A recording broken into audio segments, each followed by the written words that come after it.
So we got your gun. We got your gun. We ain't gonna find out no bullets from your gun. That girl in the back. Be honest, man.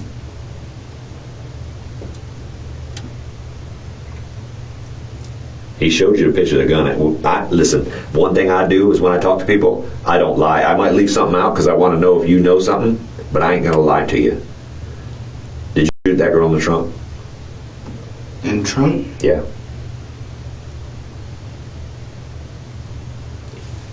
Like I said, I wasn't there.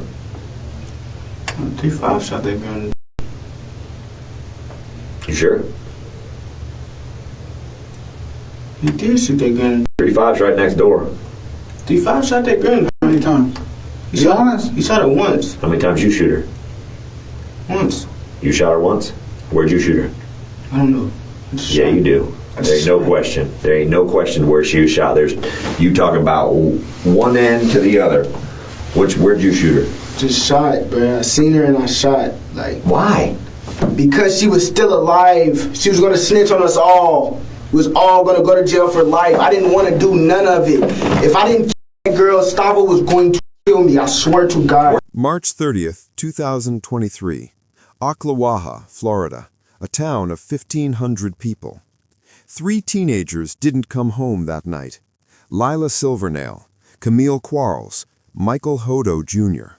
All of them shot on the same night by the same people. Their bodies found scattered across Marion County over the next 48 hours. 3 families, 3 empty bedrooms.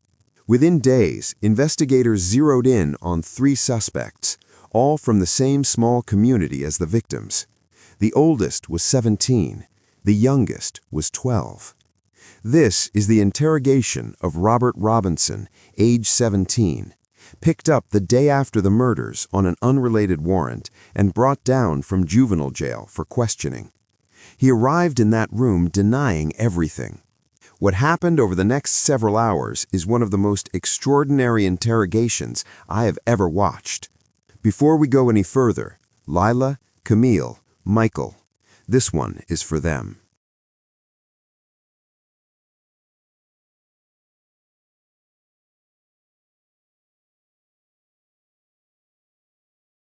Last time I talked to you, you was talking about shit stuff. I already got cases. Like, I can't keep getting more cases, bro. Like, and we kind of had that same conversation last time, right? Bro. Like, I can't keep on getting cases, bro. I'm trying to get out of jail. Like, then why do you keep getting yourself into the same kind of stuff? I see you got the, you got the thing on that on your hand. That means something.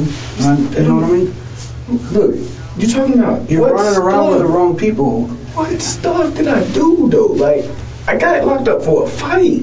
That's all I did. Like, yo, guy talking about new charges. That means I'm finna add another charge on whatever I already got. I already on probation. That's more charges and more charges. But I can't keep doing more charges. But they're gonna send me somewhere. They're gonna send me to a gram or something, bro. I'm not trying to keep doing all of this. Like, just trying to chill, bro. Y'all not, like, I don't understand. And I ask you what's going on, and you're not telling me what the new charge is, because they said I already got a new charge. Like, y'all already charged me. We have to try to get a hold of your mom before we can really talk about that stuff, okay? But like I said to you when we were coming in, man, this is the time that you need to be honest, because the last time that we talked, you weren't completely honest. That's because I didn't steal the car. I understand that. I don't know what y'all wanted me to say. Y'all wanted me to tell on somebody. I didn't take it. Robert is focused entirely on a stolen vehicle charge. He has no idea what's actually on the table. His mother has just arrived in the room. We're investigating several different incidents that occurred over the last couple of weeks. Okay. One being a theft of side-by-side. One being the theft of, a burglary. We're investigating a robbery, and we're investigating a murder. Okay? Murder? Mm-hmm. So, the first ones you named, It's believable. The last one you named Well, is not. So I just want you to be. yeah, let's go. Let's go forward. There's a reason that we're talking to Okay. Rob first. I've talked to Rob before. Okay. Because I'm like, hold on. Like as a parent, you know your kids. Right. Murder. And so what do you mean murder? Just let them get out what they're gonna say. Because the first ones, I would sit here and be like, okay, Right. that's believable. So The thefts and the robbery and. the thefts, What like not robbery? like no like not no robbery. Murder. He just has sticky fingers. Like it's Right. never.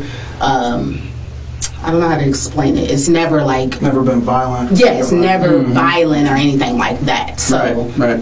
let's, Okay. let's go The forward. thing is, you know, and when I talked to Rob before, it was, it's been several months now, but it was related to a violent crime, not one that he committed. Hold on, Rob, hold on. It's not one that you committed, but you were with the person who did within a couple hours of that happening, and that falls back to the people that you associate with. And we had a long conversation about that, and I just mentioned it to you about the path that you're on, and that tattoo on your hand associating you with those people, okay?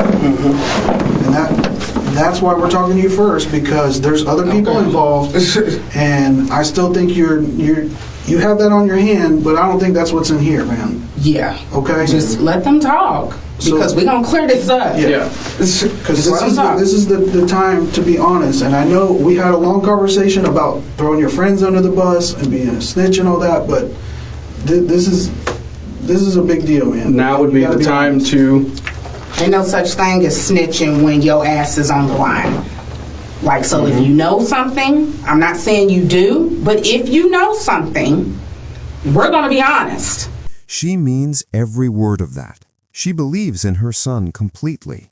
Watching her in that room, vouching for him, certain of his character, knowing what we're about to learn, is one of the hardest parts of this entire interrogation. Did you go to school on Thursday? Which would have been. I'll leave before. It would have been March 30th. I didn't go to school Thursday, but I was home all day. Tell me about Thursday in particular. What'd you do on Thursday all day? So, I mean, I was home all day. Like, I was home all Thursday. Okay, who were you with? Did anybody come over? Did we hang out with anybody? Did you go anywhere with anybody? I didn't go no. Came over at like 1 o'clock. Okay, who's. I don't know. That's what we call him. I don't know. Can you describe him for me? He's light skinned. Light skin. How old is he? I don't know. He's like our age, my age. So 16, 17. Yeah. Okay. Has he got any tattoos or anything that you know him by? None that I know of. Okay. So what time did you come by? It was like 1 o'clock. In the afternoon. Yeah, it was like early. Okay. What'd you guys do then? We just chilling. Literally, like we were just chilling. Okay. Was anybody with at the time? How did he get to your house? Things like He that? drove. Sosa drove to my house. It was him, Landon, Layla, and it was another girl with him. I don't know her name. What'd she look like?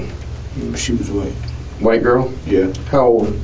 I don't know. Like, I don't know. I don't even know that girl. The only person I knew about with that, I don't know him like So that. you Like, he was knew some dog. Landon, Layla, and another white girl. Describe her to me. She had box braids. She was kind of fat a little bit. Box braids, you call them? Yeah, and she was kind of fat a little bit. That's Yeah, all I that's know the about name of her. the braids. Okay. Like the ones you, the implant ones that kind of plug into your hair? What color was Yeah, it? they just take a section of hair and they braid it, and so it's like multiple braids, It was all two of different individual. colors. They kind of look like my dreads, but they're brown braids. and then another brown, but a different brown. Okay. They came over. How'd So they get there? Really, he called me randomly and they was like, "Yo, what you doing?" Like, I'm chilling. And he was like, if I'm being honest, he came over because he was trying to sell me some weed. Yeah, he came over, Okay.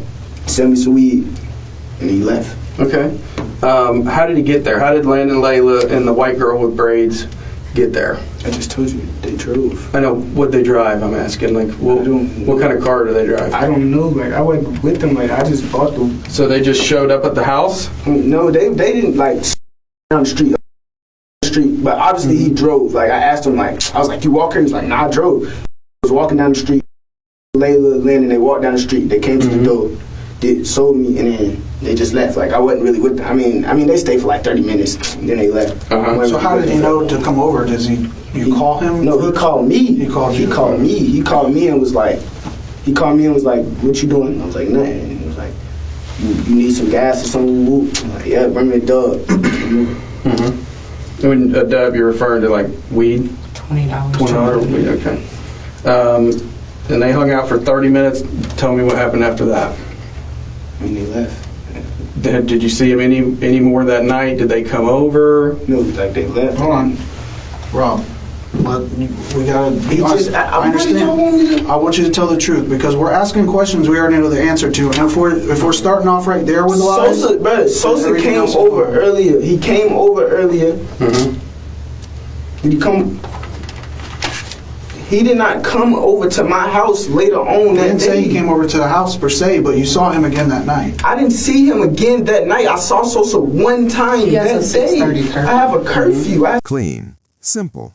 Someone came by, sold him weed, left. He was home, he never went anywhere. He was in bed, asleep. The detectives let him talk. They already know more than he thinks. Like, I don't know. Rob, we know you were out of the house after 6:30. Okay? We know you were with around 7 o'clock p.m. Okay? Don't be so defensive with us, man. We want you to be honest with you. Now is the time to tell us. I got you. Now is At the same abandoned house that he parked the side by side with at like 7 something. I'm pretty sure that's what time it was. I was at the same house that he parked the side by side with at like 7 something. He said, "All right, bro, I'm finna slide." right. It's like, all right, went back home and went to sleep. The first crack. He admits he was out past curfew. He was with the group, but he went home right after. That's still his story. Then the detective drops the next piece. We know you were not there at 7. Okay, I know exactly where you were about 7:10 p.m. You were not in the Malaccas. Okay. Yes, I was at 7. Rob, listen to us. Okay. You need to help yourself here. At 7? Like I just What do y'all want me to say? Like at 7, I was at home. Okay. After I was with them. You don't know what time you came home. Now, But they talking about I wasn't at Mulaka at 7:10. What I'm saying is, you don't know what time you came home because you defy your curfew so motherfucking much.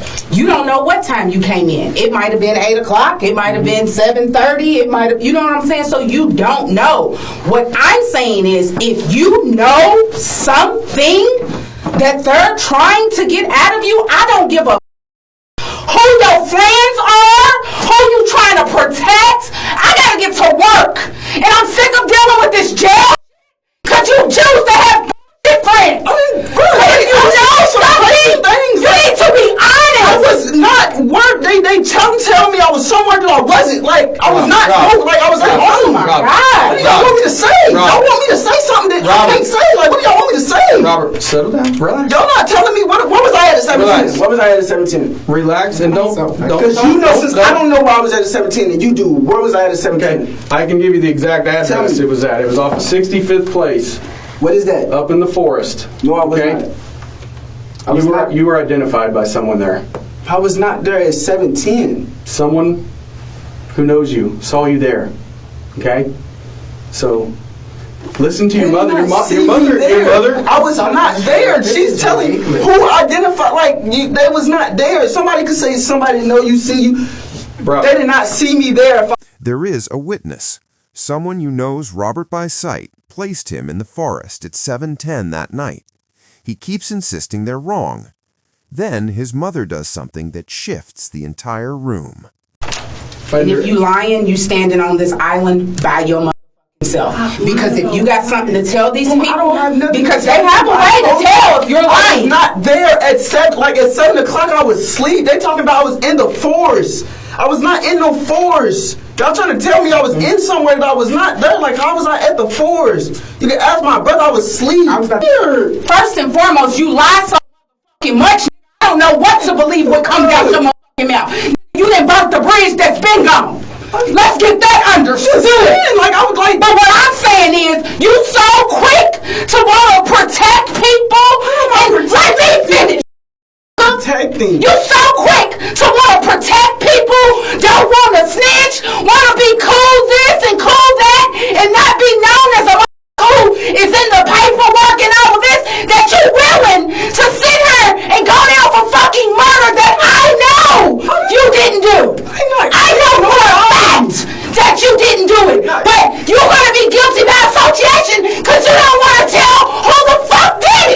She doesn't know the whole truth yet, but she knows her son, and she just drew the line right in front of the detective between protecting his crew and protecting his future. It works. Snitch or no snitch? This is your fucking life we're talking about! Taj killed all three of them. Okay. Tell me about it. Were you there? What the whole story? Were you there? The whole story. Let him talk. I'll say the whole story. Tell me the whole story. Alright, so after we left back, I was listening.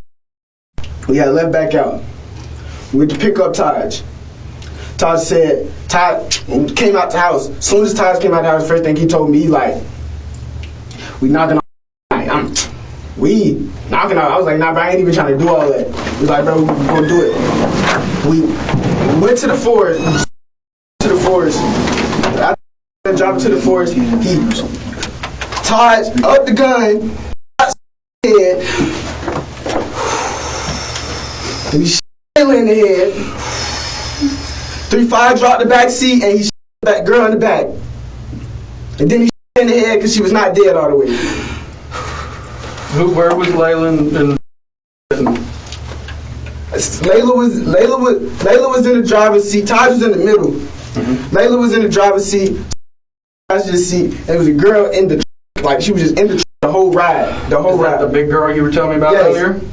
Taj killed Layla and then he just shot both of them. And then 3-5 shot the girl in the back seat and then he shot the other girl in the head. He shot the same girl in the head because she wasn't dead all the way. He shot her twice. I mean, Taj shot Layla and he shot out. I did not up no gun, pull no gun. I was not a part of none of that. I didn't even want that to happen. It was not the plan at that night. He just did that. After he did that. So he mentioned to you when you all picked him up. After he did that, I told him, drop me back off home. Drop me back off home. Drop me back off home. He dropped me off home. I don't know what they did after that. I don't know what they did with the car. I don't know what they did with nothing after that. I just know he dropped me back off home. There it is. After hours of denial, it comes out in one breath. Taj shot Michael. Taj shot Lila. 12-year-old Christopher Atkins, 35, shot Camille in the trunk. And Robert Robinson says he was there, in the car, watching, begging to go home. That's his story, for now. Relax a minute. Tell me what happened. Was the car in motion when this was going on? Were y'all driving? Oh my God. Oh, bro, I don't know. I was not a part of this. Like, I want you to know. But you were in the car when it happened. I didn't want this to happen, but this is not. I told him, don't do it. I said, don't do it. Don't do it. Don't do it. When he shot the people, I just like, take me home. I did not do any of this, bro. I promise you. He was like, bro, you better not snitch. I'm gonna kill you too. You better not snitch. I'm gonna kill you too. Who said that to you? Todd. He said, you better not snitch. I'm gonna kill you too. Hours pass. Robert's mother eventually leaves the room and tells police she doesn't want them questioning her son anymore. Robert voluntarily waives his rights a second time and insists on continuing. He still believes he can explain his way out. Then, the detective reveals something that hits differently than any piece of evidence. Look, we were getting tips, but I will tell you something that came from Tay. Okay. Your brother's talking. Okay.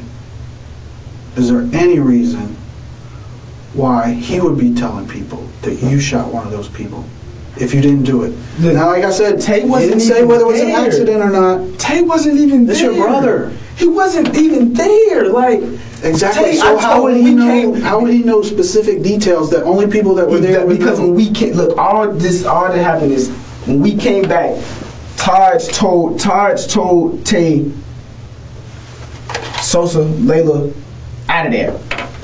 That's what he said. That's the only thing that he told Tay. I think he told her. He didn't even tell him the whole story.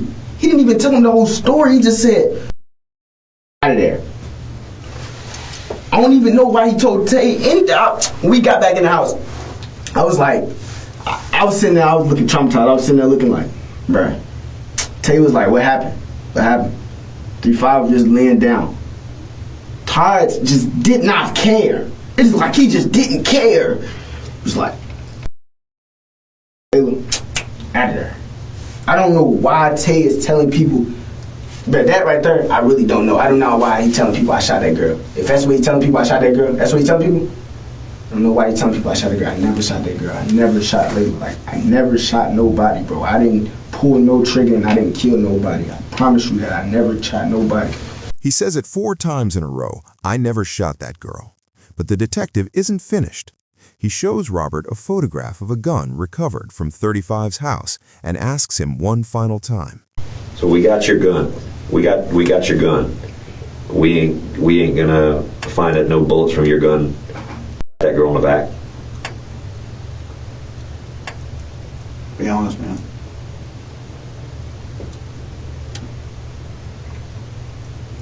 He showed you the picture of the gun. Listen, one thing I do is when I talk to people, I don't lie. I might leave something out because I want to know if you know something, but I ain't gonna lie to you.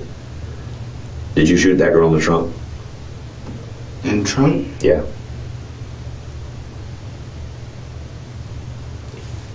Like I said, I wasn't there. 35 shot that girl in the trunk. You sure? He did shoot that gun in the trunk. 35's right next door. 35 shot that girl in the How trunk. many times? He Be shot, honest. he shot her once. How many times you shoot her? Once. You shot her once? Where'd you shoot her? I don't know. I just Yeah, shot. you do. There ain't no question. There ain't no question where she was shot. You talking about one end to the other. Where'd you shoot her? Just shot, bro. I seen her and I shot. Like, Why? because she was still alive. She was gonna snitch on us all. We was all gonna go to jail for life. I didn't want to do none of it. If I didn't kill that girl, Stavo was going to kill me. I swear to God. Where can I find Stavo right now? Right now. I did not tell you. I want to put him in handcuffs. Bro, Stavo is at his Springs house right now in Summerfield.